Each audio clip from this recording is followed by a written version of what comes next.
Chers amis, bonjour.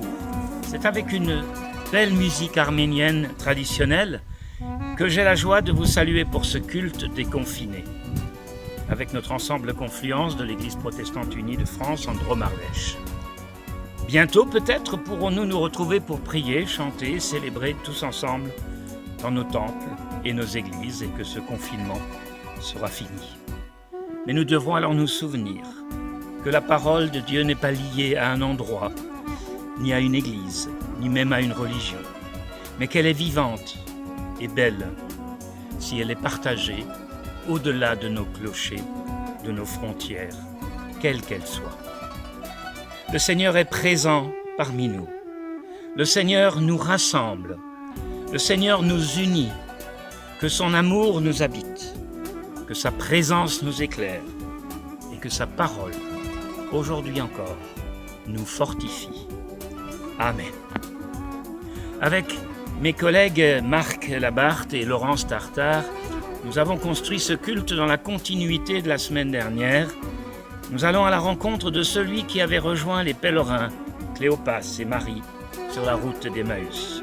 Désormais, nous le trouvons en Galilée, au bord du lac, où il va honorer un dernier rendez-vous. Rendez-vous avec son ami Pierre et les autres disciples. Ces rencontres peuvent devenir les nôtres aujourd'hui. Allons donc sur ce chemin en regardant à notre Dieu qui est là avec nous et avec toutes celles et ceux qui se tournent vers lui.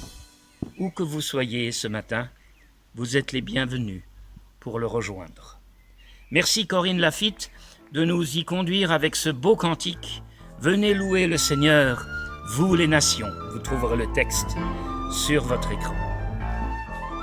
Venez louer le Seigneur, vous les nations, venez célébrer son nom, vous les peuples, car sa bonté pour nous est grande, sa vérité durera toujours. Alléluia, Alléluia, Alléluia, Alléluia, Alléluia,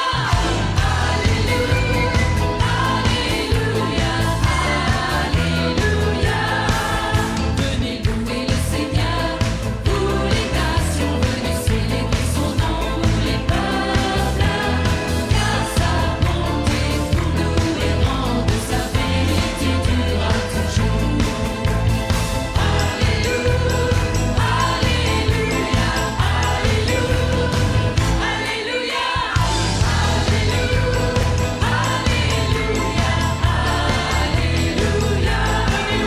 Alléluia. Venez louer le Seigneur, vous les nations, venez célébrer son nom, vous les peuples, car sa bonté pour nous est grande, sa vérité durera toujours.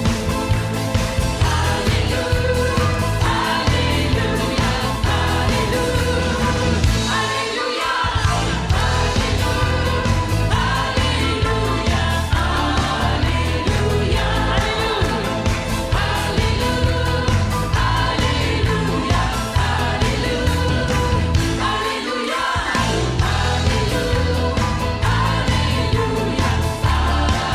Alléluia, Venez louer le Seigneur, vous les nations, venez célébrer son nom, vous les peuples, car sa bonté pour nous est grande, sa vérité durera toujours. Alléluia, Alléluia,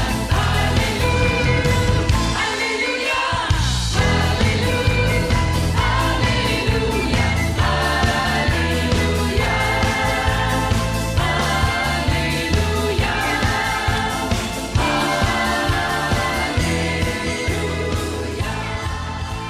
Ils sont là, ensemble sur la plage. Ils finissent leur repas matinal dans la fraîcheur du jour, heureux de retrouver Jésus, leur maître, vivant. Ils se tiennent en silence, ne sachant trop s'ils devaient se réjouir ou craindre le pire. Et puis, que dire? Que faire en pareil cas? Que vont-ils raconter tout à l'heure quand ils rentreront chez eux? Comment expliquer l'impensable et l'impossible d'un petit déjeuner au bord du lac de Tibériade, quelques jours après la mort de leur maître, et le partageant aujourd'hui avec eux? Aucun d'entre eux n'ose prendre la parole. Jésus est calme. Assis au milieu d'eux, il les observe attentivement. Eux tous, les 7 hommes se taisent et finissent le poisson et le pain qu'ils ont fait cuire sur le petit feu de bois. Profitent-ils de l'instant goulûment? Pensent-ils aux jours passés, heureux et malheureux? Tentent-ils de deviner ou d'imaginer ce que serait leur lendemain? Nul ne sait. Pourtant, une chose est sûre, personne n'ose poser de questions, ni même soulever le voile de ce mystère qu'est le retour du séjour des morts de leur maître et Rabbi, Rabbouni Jésus. Pourquoi ne l'ont-ils pas reconnu tout à l'heure lorsqu'ils marchaient sur la plage? Pourquoi ont-ils encore eu cette peur sourde qui s'est blottie les jours derniers en eux et qui désormais ne les quitte ni le jour ni la nuit? Fatigués d'être là sans rien dire, soudain, comme d'habitude, avec impulsivité bondissant, Simon-Pierre, fils de Jean, lève les yeux vers Jésus, le regarde avec attention, ouvre la bouche pour prendre la parole. Aucun son ne passe. Et Jésus lui lance: « Simon-Pierre, m'aimes-tu plus que tous tes frères qui sont ici, là, présents ?»« Pardon, maître ? Tu sais bien que je suis ton ami, tu sais bien tout ce que nous avons vécu, quelle relation nous avons. Alors, il n'y a pas à demander pourquoi je t'aime, plus que mes frères qui sont ici avec nous ce matin. Je t'aime simplement, comme on aime un ami, comme on aime un frère. Et ça, maître, eh bien tu le sais, Rabbouni. Bien sûr que je t'aime. de cet amour immense que je porte en moi depuis si longtemps, tous les jours, depuis que je te suis et ai découvert qui tu étais. Très bien, reprend Jésus. Simon-Pierre, fils de Jean, puisque tu m'aimes plus que tous ceux qui sont avec nous ce matin, alors je te demande de prendre soin de ceux qui vont se mettre désormais à votre suite en mon nom, qui vont se mettre à croire en la vie, en croire en tous les possibles, tous les miracles, en croire en ce que Dieu a voulu pour vous, pour nous, pour le monde, à croire en cette parole qui va se répandre dans notre bassin méditerranéen tout autant qu'à Jérusalem, à Tibériade, dans les bourgs des environs. Simon-Pierre, tu sais que cette parole n'a pas de frontières et qu'il va falloir prendre soin de ceux-là qui vont être jeunes dans la foi.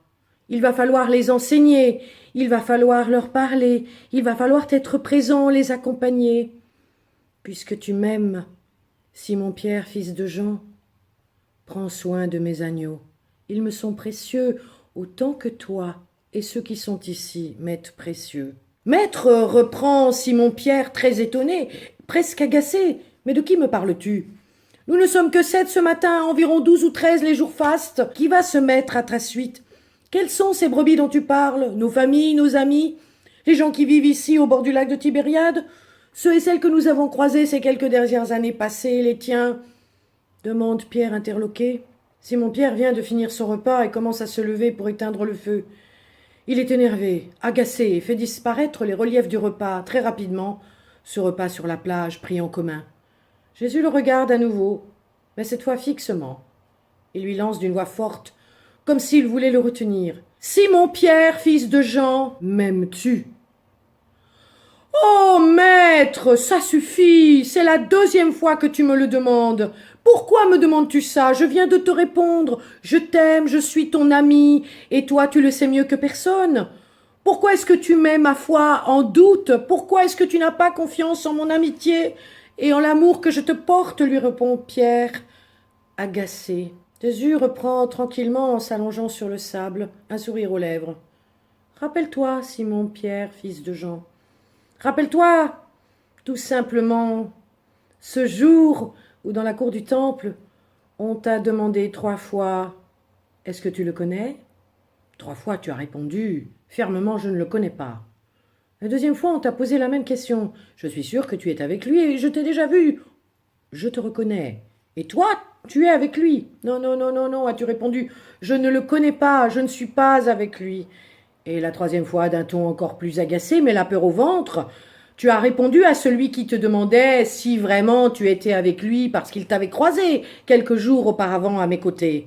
Tu as répondu simplement « Non, je ne le connais pas. » Et le coq a chanté 3 fois. 3 fois, tu m'auras renié. Alors pour la 3e fois, je vais te redemander la même chose.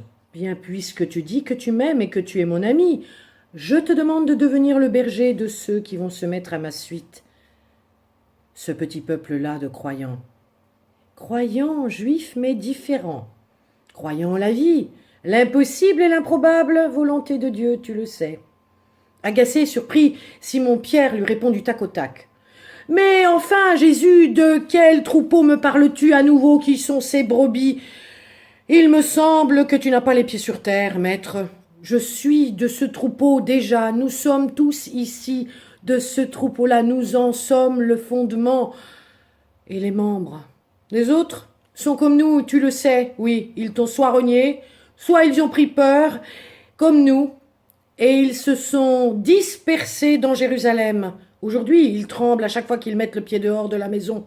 Ils se disent que maintenant, tout à l'heure, parce que justement ils t'aiment, parce que justement ils croient en cette parole folle et en cette vie possible, que nous croyions impossible, qu'ils vont être arrêtés et mourir, comme toi. Et je ne suis pas sûre de leur retour possible à la vie. Alors, dans le doute, je te le redis, je t'aime vraiment comme un frère et comme un ami.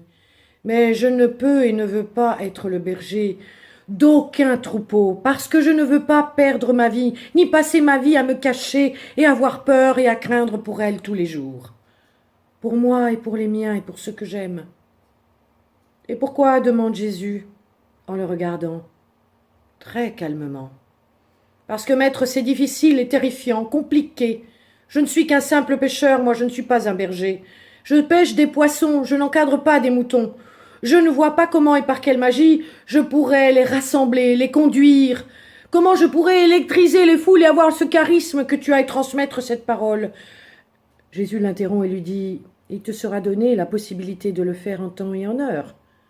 L'Esprit t'accompagnera, mais pour le moment, continue. Alors moi, je te le redis, Jésus, tu le sais, tu me connais. Je t'aime, oui, mais je n'ai pas le pouvoir. Ce pouvoir-là, ce charisme-là, non, ni même l'intelligence. Tu sais ma fougue, maître. Tu sais mon impulsivité, maître. Tu sais de quoi je suis fait. Alors pourquoi me demandes-tu, maintenant, ce matin, l'impossible? Jésus ne lui répond pas. Toujours allongé sur le sable durci par le vent et le soleil, il continue de contempler le ciel, sourit calmement.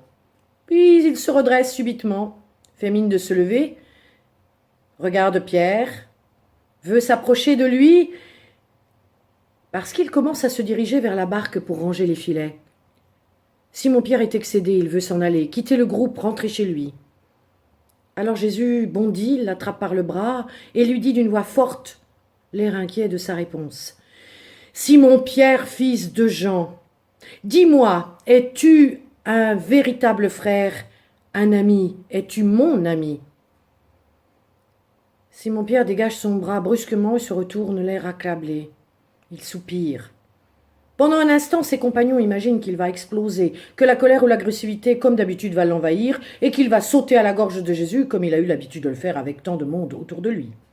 Mais rien ne se passe. Simon-Pierre répond d'une voix lasse.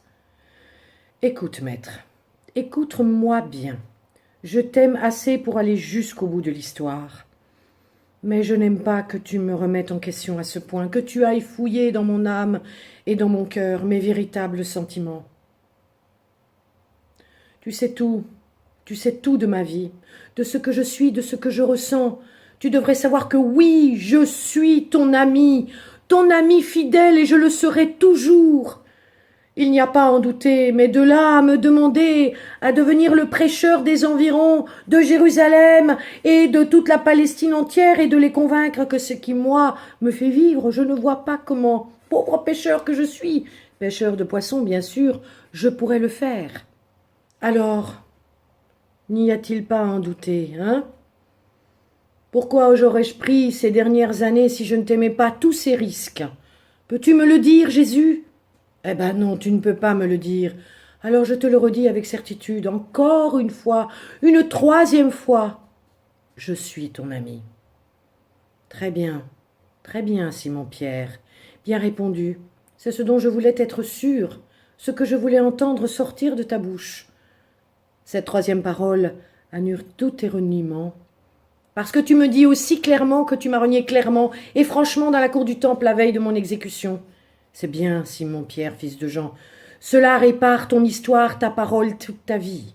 Donc, tu vas parce que tu m'aimes, simplement, et non pas parce que je te le demande, parce que tu as un certain sens du devoir et parce que tu crois prendre soin de mon troupeau, de celles et ceux qui vont commencer à croire et à espérer en un monde plus juste où ils vont enfin trouver leur place, telle que notre Dieu, notre Père, leur destine, pas cette place que le monde leur destinait. Toi, tu vas prendre soin d'eux, les guider, les préparer à cette vie nouvelle qui les attend, à leur enseigner tout ce que je t'ai enseigné au fil des jours, des mois et des années, avec patience, confiance, et surtout avec amour.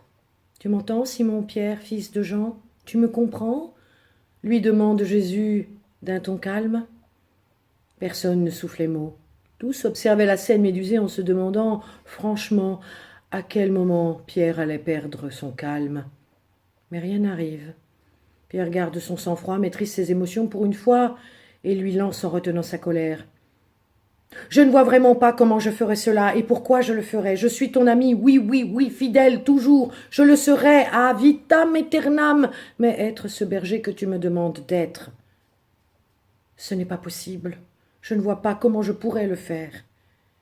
Alors tout cela, c'est vraiment fantastique ce que tu me demandes de faire, mais ce n'est pas pour moi. Pourquoi, Simon-Pierre, demande Jésus, Parce que j'ai peur, voilà tout, j'ai peur, maître. Et si j'ai trahi malgré mon amour, c'était par peur de l'inconnu, de la souffrance et de la mort. J'ai peur comme tous ceux-là qui sont ici. J'ai peur à en mourir, dit Pierre au bord des larmes. Écoute-moi bien, Simon Pierre, fils de Jean. Ta peur ne t'a jamais servi à rien quand tu étais jeune. Tu allais où tu voulais, tu faisais ce que tu voulais. Aujourd'hui, tu es encore un homme libre. Mais ta peur va te dominer, t'empêcher de vivre en pleine lumière, d'exister tout simplement et d'être. Alors dire ce que tu vois te tétanise et ce que tu crois t'arrête en chemin. Pourtant, malgré cela, tu es bien là, en face de moi, et semble-t-il par choix, non sous la contrainte. Alors quand cette peur t'aura envahi demain, c'est elle qui te conduira où tu ne veux pas aller, et d'autres hommes amis ou ennemis pour rester en vie ou garder leur fonction, leur place, leurs privilèges te monteront où toi tu ne veux pas aller. Alors avant que la peur ait détruit ta volonté, ta vivacité, ton intelligence, tous tes désirs et ta foi, je te le redis, viens. Mais toi, à ma suite, domine-toi un peu, s'il te plaît, contrains cette peur à rester dans un coin bien en silence et au calme. La route est toute indiquée. Dieu te dira ce qu'il te faut faire, l'esprit t'accompagnera, la force te sera donnée. Mais pour l'heure, il n'y a rien d'autre à faire que de me redire que tu m'aimes et que moi en retour aussi. Je t'aime assez longtemps pour te faire confiance, pour te pardonner tes manquements et tes trahisons. Je compte sur toi. Je compte sur ton fichu caractère, Simon Pierre, fils de Jean, pour conduire ceux et celles que tu rencontreras, qui te demanderont de les accompagner. Et à ton tour, tu leur demanderas encore une fois, afin d'être sûr de bien entendre, ami. M'aimes-tu ?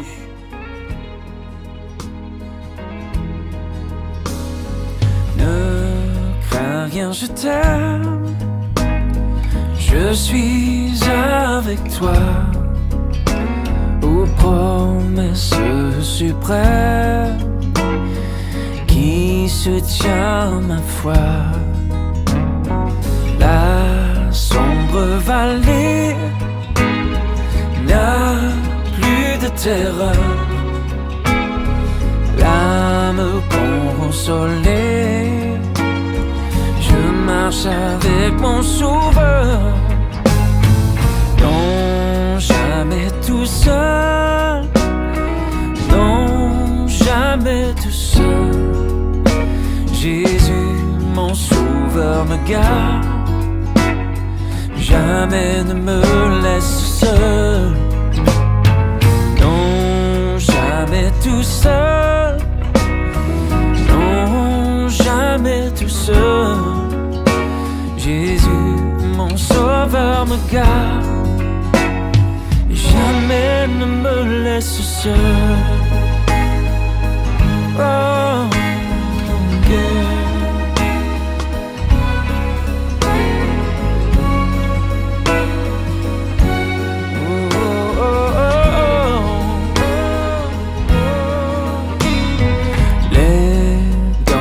Accourt, subtil, inconnu. De près, il m'entoure. Plus près est Jésus, qui dans le voyage, oh, me redit c'est moi. Oh, ne crains rien, courage. Je suis toujours avec toi. Non, jamais tout seul. Non, jamais tout seul. Jésus, mon sauveur, me garde. Jamais ne me laisse seul. Oh non, jamais tout seul. Oh non, jamais tout seul. Jésus, mon sauveur, me garde. Je ne suis jamais tout seul.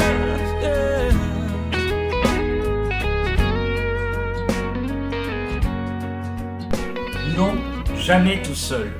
Jamais tout seul. C'est bien là le sens de la prière. Je suis accompagné. Quelqu'un est avec moi et je peux lui confier tout ce qui me travaille.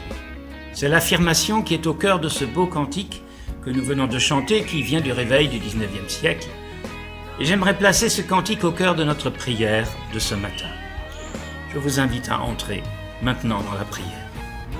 Seigneur, en ce temps de pandémie, il y a des deuils à faire. Et nous pensons à tous ces deuils qui sont arrivés ces derniers jours dans nos vies, dans notre entourage, dans nos communautés. Nous pensons particulièrement au papa de notre ami Laurence, Laurence a tenu à participer quand même à ce travail alors que son papa est décédé il y a quelques jours. Je pense au pasteur Galland, Daniel, papa de Samuel et grand-père de Maël, qui est devenu notre technicienne incontournable. Nous te les remettons, ces familles, en deuil. Nous nous sentons impuissants, tristes, révoltés.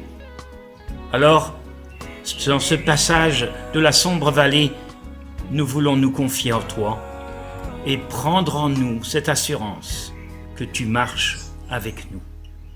Nous voulons donner à ce passage des noms, des visages de toutes ces personnes qui ont besoin maintenant de notre prière.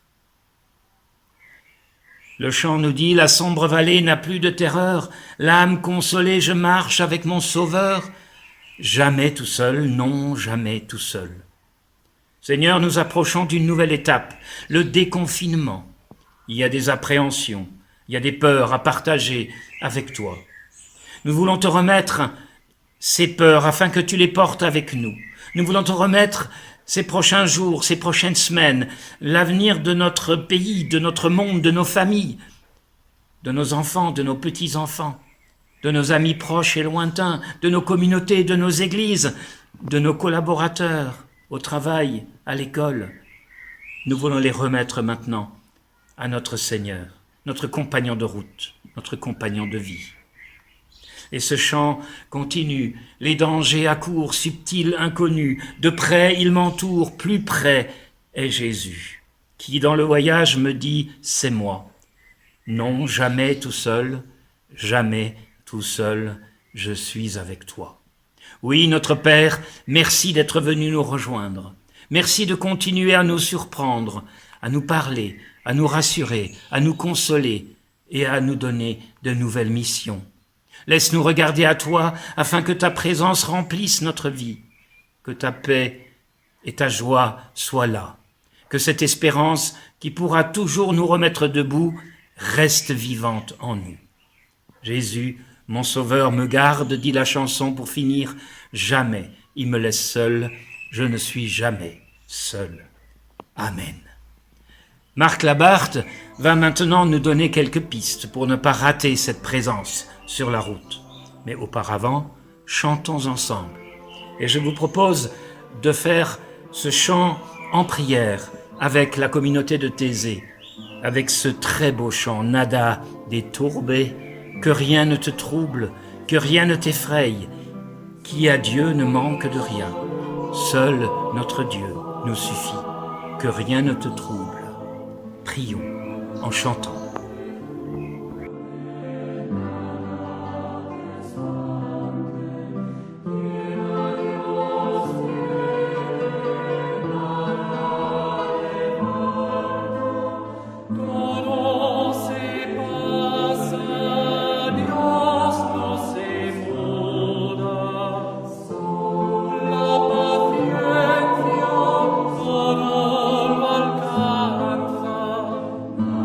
paciencia,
Chers amis, avec Laurence et Charles, nous avons voulu mettre l'accent sur quelques témoignages qui parlent de ce qui s'est passé juste après la Pâque juive et le Shabbat. Ce premier jour de la semaine, selon les dires, des choses inhabituelles se sont produites. Bien sûr, l'exécution capitale du Nazaréen Jésus avait déjà bouleversé ses amis. Leur déroute s'est accentuée avec la violation du tombeau du crucifié. À un moment ou un autre, au moins avant l'arrivée des femmes qui voulaient pleurer et si possible encore ajouter quelques soins au corps du mort. Leur stupeur s'est heurtée aux paroles de messagers dans la tombe ou près d'elle, qui expliquaient l'absence du corps de Jésus en disant « Dieu l'a relevé de la mort ». Et il lançait aussi une invitation à un rendez-vous en Galilée. C'est là-bas que vous le verrez. La plupart des disciples a souri devant le témoignage des femmes. Seuls quelques-uns sont piqués au vif et se rendent au cimetière, comme par défi, et aussi pour repérer d'autres indices potentiels. On connaît la course de Pierre et de Jean et leur entrée en deux temps dans le tombeau, vide de toute vie. Et les questions de Pierre et la foi soudaine de Jean.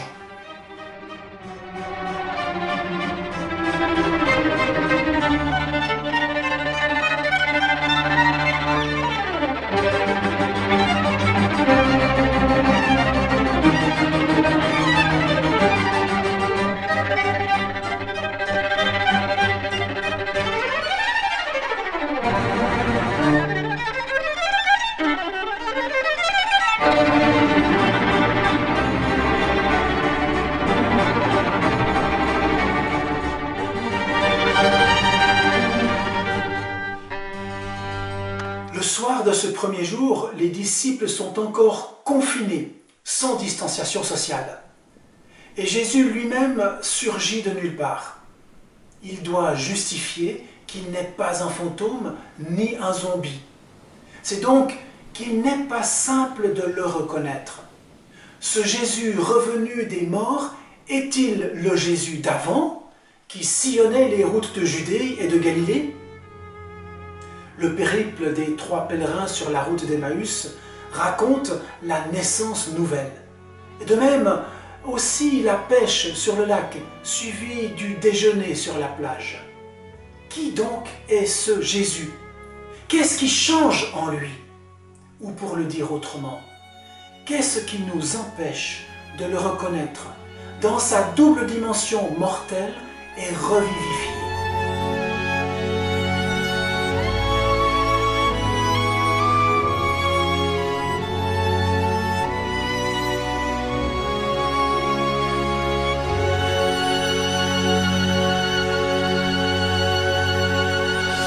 C'est donc bien en Galilée que Jésus retrouve ses amis près du lac. Après un petit déjeuner qui a rappelé le partage du pain, Jésus interpelle Simon-Pierre sur son amour envers lui. A-t-il joué avec les verbes de l'amour en araméen, comme la version grecque nous en parle ? Nul ne le sait vraiment. Jésus demande « Simon, fils de Jean, m'aimes-tu plus que ceux-ci » Est-ce aimer plus que ceux-ci n'aiment Jésus ? Ou bien est-ce aimer plus Jésus qu'aimer les autres ? La réponse de Pierre va dans le premier sens. Tu sais que je t'aime, toi, Jésus. Et l'ordre de Jésus va dans le second sens. Prends soin de mes agneaux. Jésus affirme que l'amour pour lui se traduit par un service auprès des autres. Prendre soin de ses agneaux. Et tripler la question revient à fermer la porte à une inversion possible de l'amour à donner, ce qui attriste Pierre.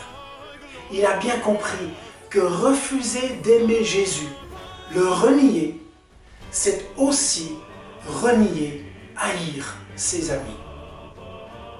Ne mettons pas trop vite de côté cette tristesse. Elle arrose de nos larmes, nos priorités désordonnées. Elle replace l'amour pour Jésus comme ancrage de nos relations sociales.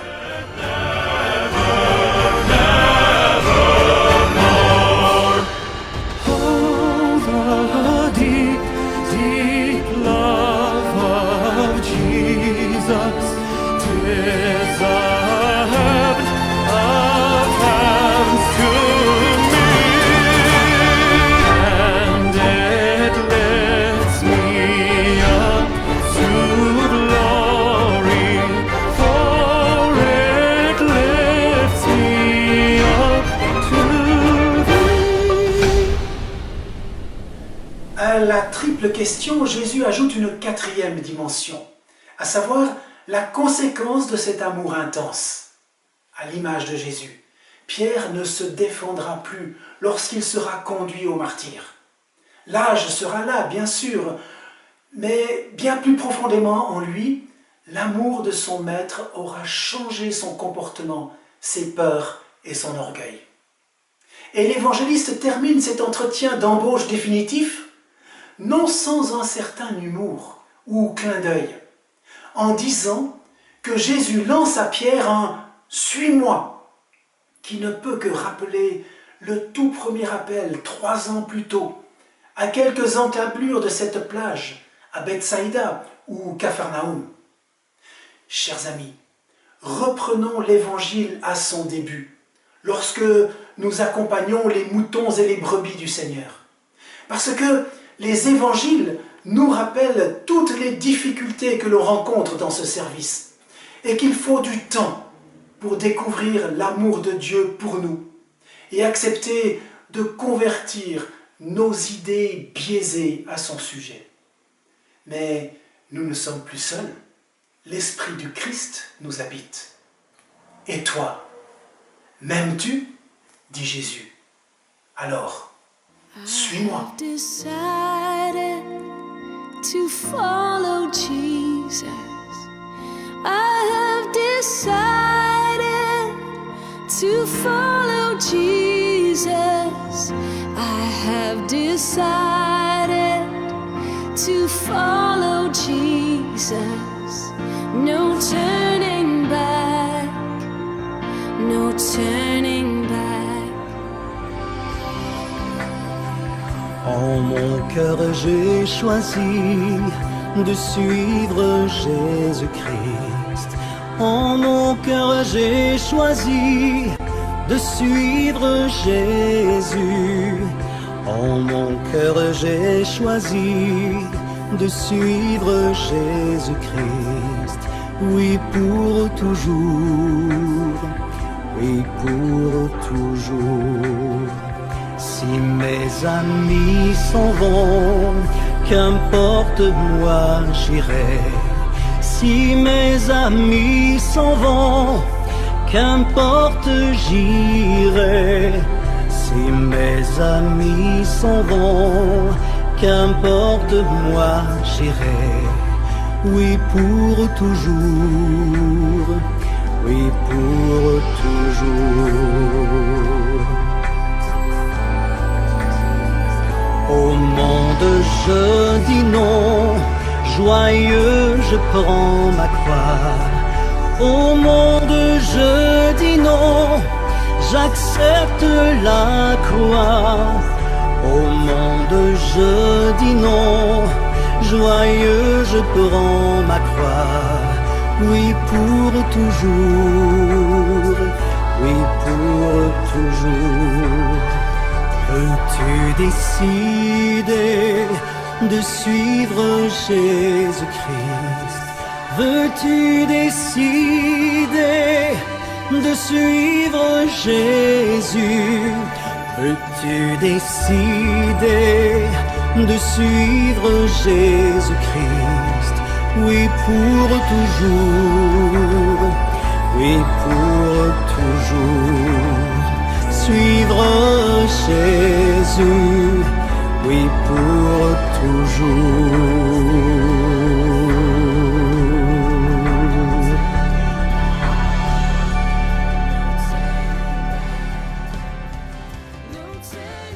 Quand Jésus rejoint les pèlerins d'Emmaüs, il leur explique les Écritures.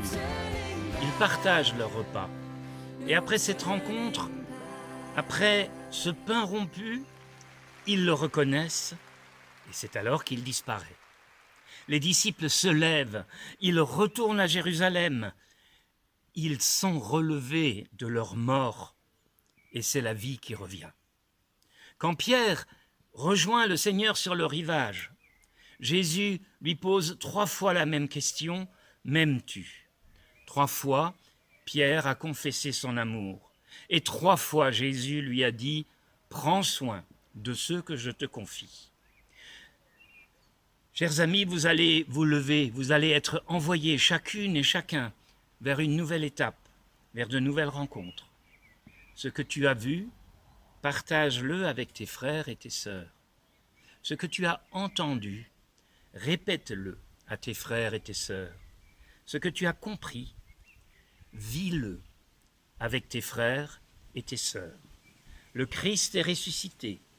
Il marche à tes côtés. Il partage tes chemins.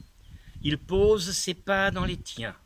Que la lumière du ressuscité éclaire ton présent et ton passé. Que le souffle du ressuscité rythme le temps de ta journée. Que la vie du ressuscité inspire tes rencontres et tes projets. Le Seigneur accompagne ton labeur et ton repos. Il te bénit et te donne la paix. Amen. Et c'est avec la chorale Batavia Madrigal Singers que nous voulons répéter et chanter cette louange. Le Seigneur te bénit, il fait briller son visage sur toi et il te donne sa paix.